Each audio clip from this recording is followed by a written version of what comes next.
কুমিল্লার দাউদকান্দি উপজেলার সুন্দরপুর উচ্চ বিদ্যালয় মাঠে সুন্দরপুর উচ্চ বিদ্যালয় ও অ্যাপোলো প্লাস হসপিটালের যৌথ উদ্যোগে বিনামূল্য স্বাস্থ্যসেবা দেওয়া হয়েছে।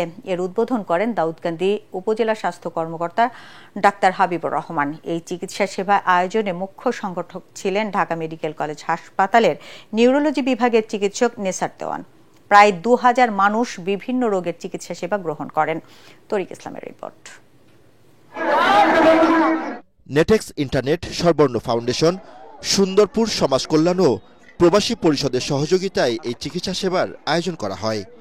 এ সময় শিক্ষার্থীদের ব্লাড গ্রুপিং, শিক্ষকদের ব্লাড সুগার ও প্রেশার পরিমাপ, নাক কান চোখ দাঁতসহ অন্যান্য রোগের চিকিৎসা দেওয়া হয়।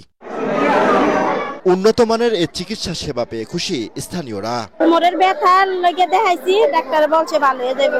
প্রায় সমস্যা আর কি, সমস্যা নিয়ে ডাক্তার কাছে আইছি, তাই ডাক্তারে দেখছে, দেখে প্রেসক্রিপশন করে দিছে, ওষুধ দিয়ে দিছে 5 দিনে, আর আপনার লিখে দিছে, আর আপনার ই করছে 1 সপ্তাহ পরে আবার দেখাইতে বলছে। রোগীকে দেখালাম, ওনার সেবার মান যথেষ্ট ভালো, আন্তরিকতা। প্রাইভেট হসপিটালে যেভাবে সেবা দেয় আন্তরিকতার সহিত যথেষ্ট সময় দিছে।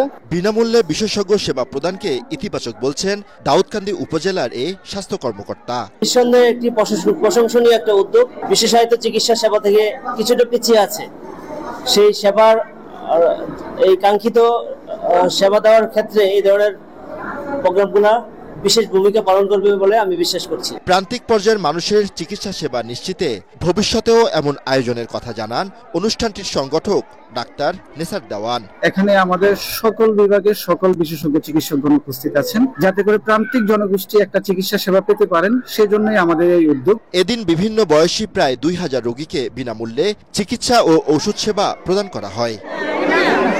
তরিক ইসলাম, এটিএন বাংলা, ঢাকা।